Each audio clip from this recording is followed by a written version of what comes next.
My name is Godly. Welcome to Godly Seers and thanks for being here today. If it's your first time, I hope you'll consider subscribing. And if you're returning, I would like to thank you very much for your support. Today I would like to share something that the Lord put on my heart. And I'm hoping that this will encourage somebody. It's a topic that dropped in my heart, and I thought it would be nice for me to share this. Maybe somebody out there may be going through what I was going through. So I was processing something in my head, and I'd prayed, and I was in my heart I was thinking, okay, which direction should I take this? Which direction does the Lord want this to go? And then I remember I was sitting on my bed and I was listening to that song called Show Me Your Glory by Jesus Culture. And as I listened to this song, I heard like this voice within me making this statement that the God of defining moments, that's what I heard, the God of defining moments. And at the time, I didn't really think of what God was trying to communicate to me. But later on, now that I can backtrack what I was going through back then, I was thinking, this statement very much fitted my situation. Like, have you ever been in a situation where you're feeling a bit lost, or it's not like I was feeling lost, but I was looking for something, but I wasn't sure what exactly, I was looking for. I was looking for a way to pray for this situation.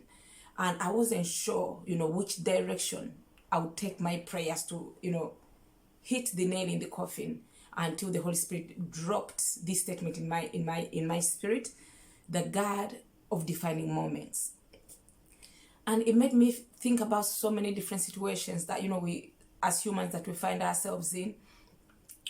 Sometimes you may be going through a situation. It could be a career. It could be your marriage, where you are in this marriage, but you've got no chair of authority. I think, let me put it like that. You've got no place of certainty. You have no a place of authority. You have no a place of ownership. You're just fluffing about. It could be in your career. You're working very hard and receiving very little recognition, or not even recognition at all. It could be in a marriage, like I said. I've heard of situations where a person is married, but the person they are married to is not able to listen to them, is not able to even recognize them as their spouse, if that makes any sense. Like, for example, a family member of that person may give them some sort of advice or give them an idea, like, oh, why don't you do this? They will quickly take it on board, do whatever that family member has suggested, or that friend. But when their spouse says the same thing to them, oh no, it's like they immediately dismiss it. Or it's just like having a passport. Let's say, just because you have a passport, it doesn't mean you will travel. There are so many people that have got passports, that have got abilities to have passports, but they just never have a passport, or they have a passport, but they never travel anywhere. So sometimes you need that further step of establishment into what it is that is in your heart, or what it is that you desire, or what it is that you've been working on so hard. There are people that are in marriages where basically even someone that is single is probably better off, because there's no respect there. Like, you don't have a voice as a wife. You don't have a voice as a husband. It could be in school, like maybe you're trying to study for something. Your grades are not, showing much really. Nobody knows you're there. Some people prefer life that way, but I'm talking in terms of where you're building something. You're trying to work towards something. And you need that breakthrough moment. You need that time of breaking free. You need that time of exposure. You see, it may be that you've got a lot of abilities, you're multi-talented. Nobody knows about your talent. You're doing a lot of things behind closed doors, but nobody knows who you are. Nobody knows what you're doing. So you need that breakthrough moment in your life. And this is what I'm talking about. This is what the Lord put in my heart, in my situation, and probably in your situation, in somebody else's situation. And hopefully this can help. And some of the things that were coming to mind, sorry if I'm looking down, I've got some notes here to remind me, to keep me on track really. I remember a situation where how these situations that we find ourselves in sometimes it may kill your voice, like it may try to take your voice away from you. You're not heard, nobody knows who you are. The situation starts to try and silence you, try and silence your dream. People trying to crush your spirit, telling you you're nobody, telling you what you're doing is not good enough, telling you what you're doing is the wrong thing. It could be a lot of things, and it could be, many things, you see, where you're never appreciated really, or you're facing a situation of rejection per se.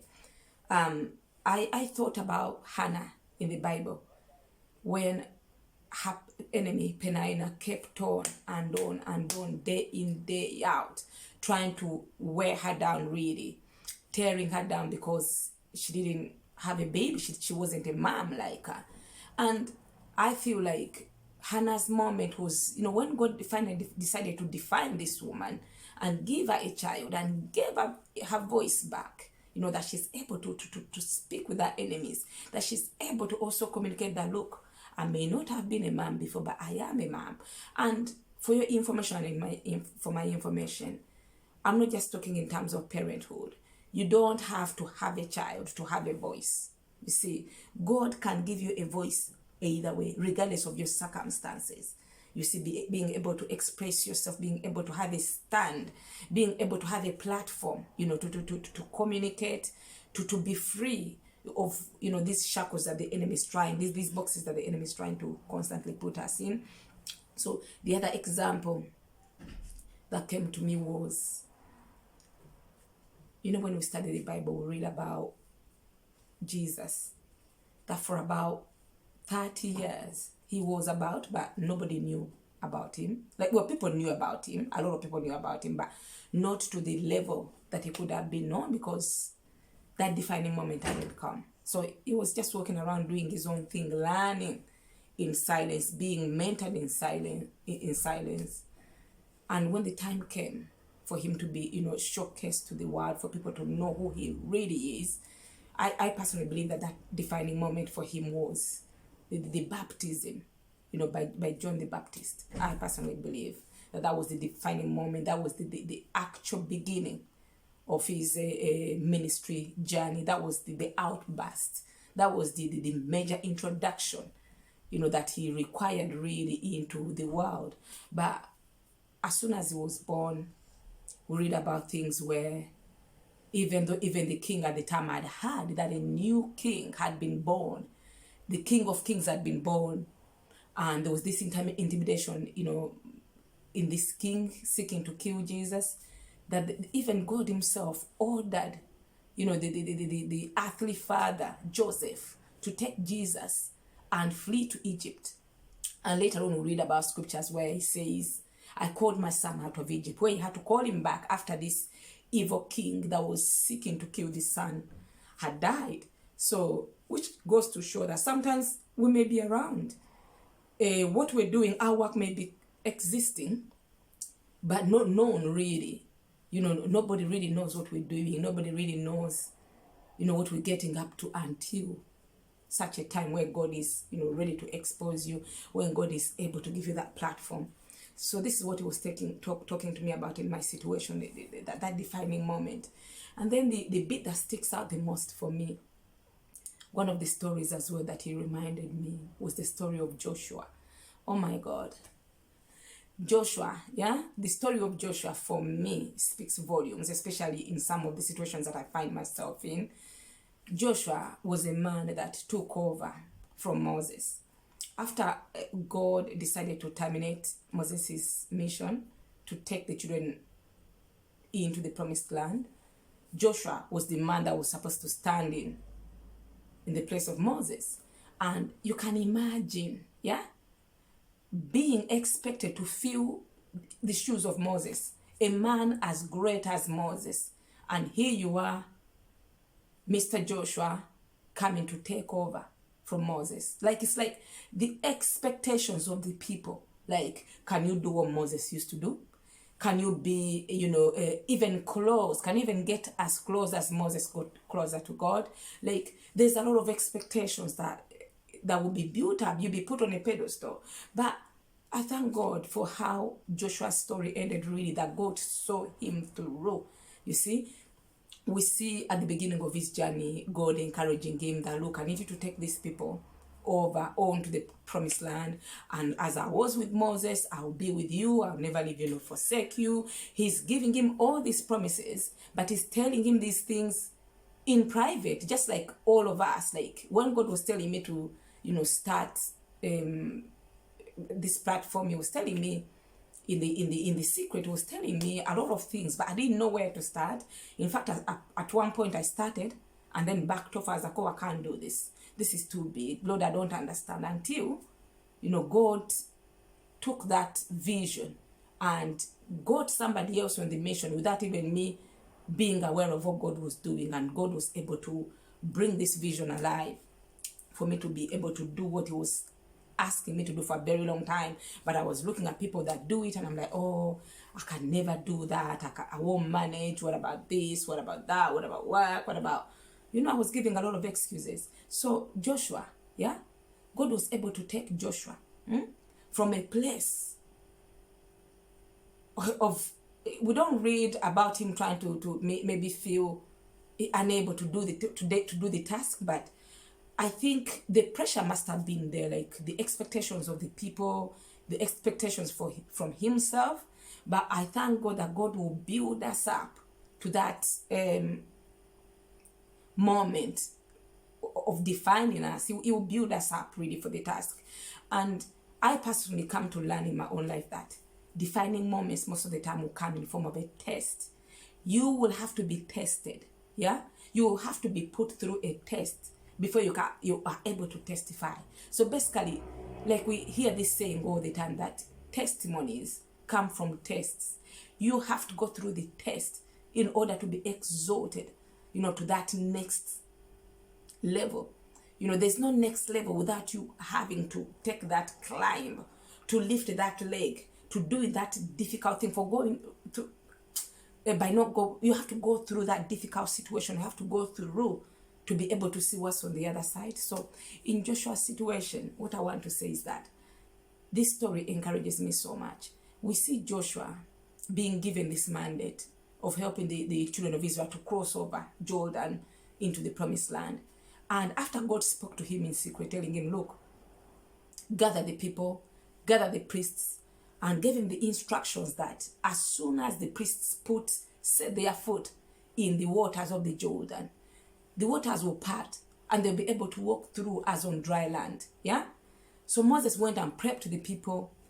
He prepared them for this massive, victory. Long story short, they crossed the Jordan, go through to the other side. And for me, when you look at all the activities that happened during that time, where God asked Joshua to tell the people to get a representative from each of the tribes to pick up the stones from the middle of Jordan, so that those stones will be a stone of remembrance later on in life.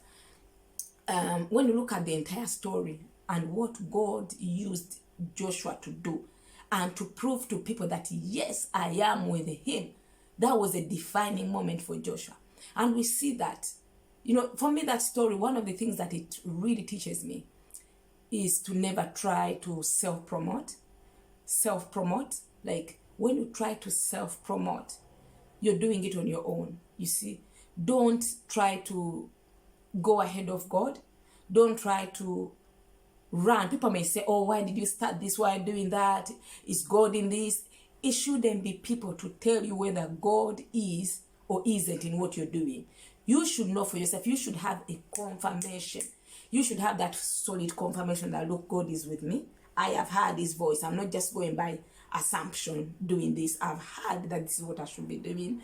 You should have that conviction, in your heart, so that when people are criticizing, oh, you didn't hear him, you didn't do this, you didn't do that, God will back you up. He will never leave himself without a witness. And in Joshua's situation, even though we don't see that people are always there when God is telling him about what he's going to do or what he should tell them to do, it was always coming to pass. So they crossed over, and I would like to read that particular passage for you to see what God did for Joshua. And that's in the book of Joshua, chapter 3, I'll read from verse 8 all the way to 14. You shall command the priests who bear the ark of the covenant, saying, when you have come to the edge of the water of Jordan, you shall stand in. You shall stand in the Jordan. Sorry, I was getting a bit distracted. No, sorry, I'm reading the wrong one. Joshua 4 from 12 to 14.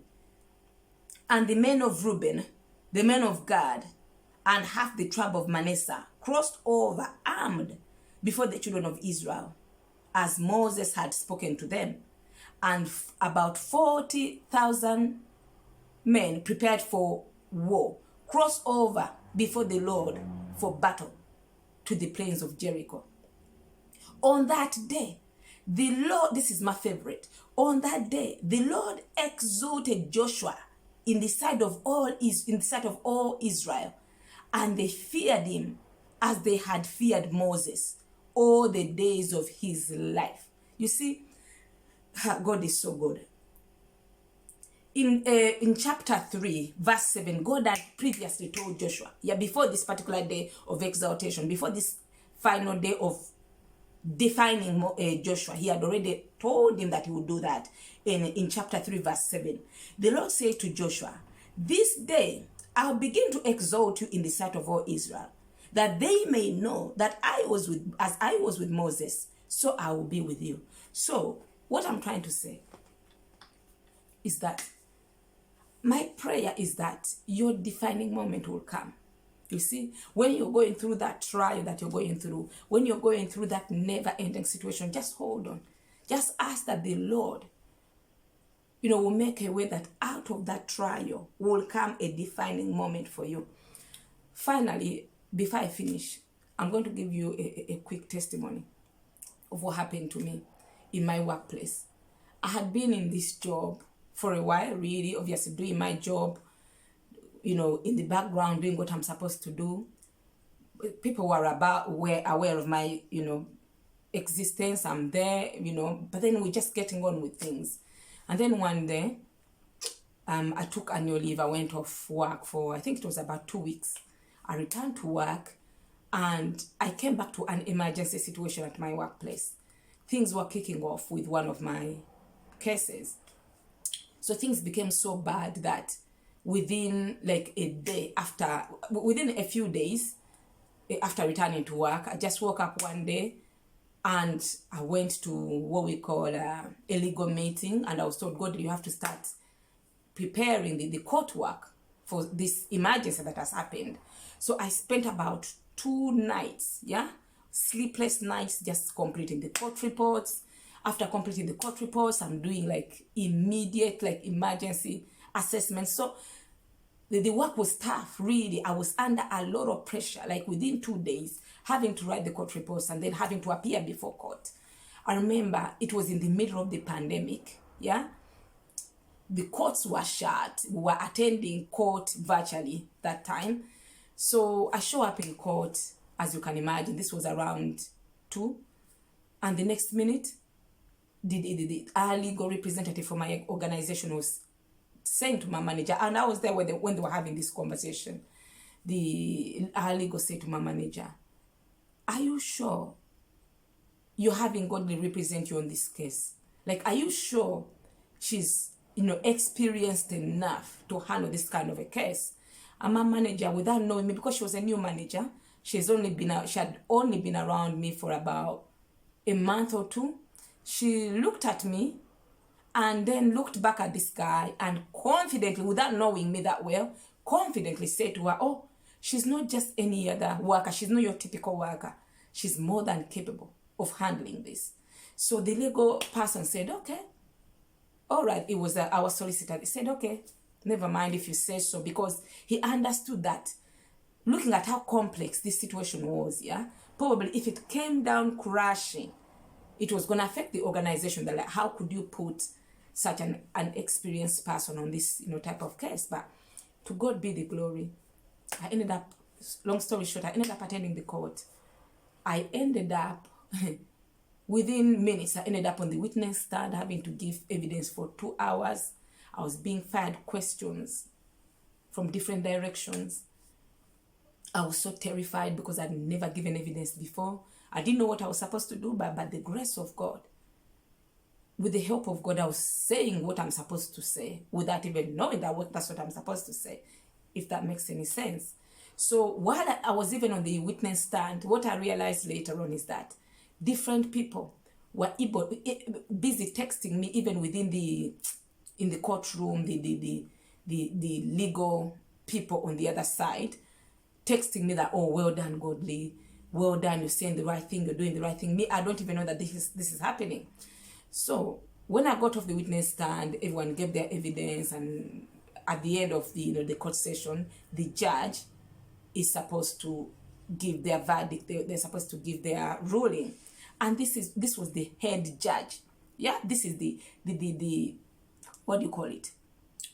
This is the chief judge. This is the judge of all judges that we use usually. She's very, very strict. Like, everybody knows her for being strict.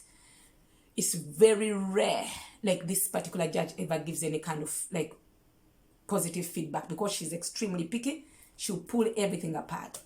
And the next thing, the judge gave me the most fabulous feedback. Yeah? This feedback was so good to the point that the message of it ran across the board, like in the entire organization. God used this tough situation, yeah, to lift me, to define me, to define my work, to define my capabilities within, my job, that maybe people that may have seen me before as incapable of, they even know of my existence, were able to learn that within this organization there is a person called Godly.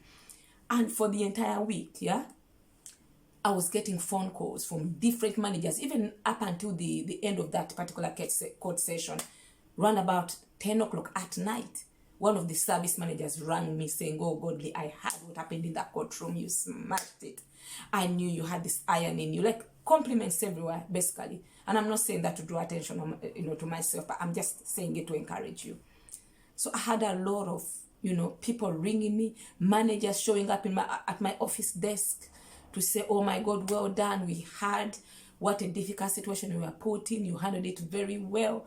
This particular judge never gives us good feedback. We were so shocked, as an organization, to hear that she gave you this kind of, long, positive feedback. She did not have a single thing to pick about you. She couldn't have even known that maybe I was fairly new in my job. This was at the beginning of my first year within a paid employment. So anyway, so the story spread, and God defined me, after that moment. And I saw a shift even in the spirit realm in terms of my career. When really difficult cases were showing up, the managers themselves will sit and say, Godly, we know you can do this. We want to give you this complex work because we know that you're able to do this piece of work.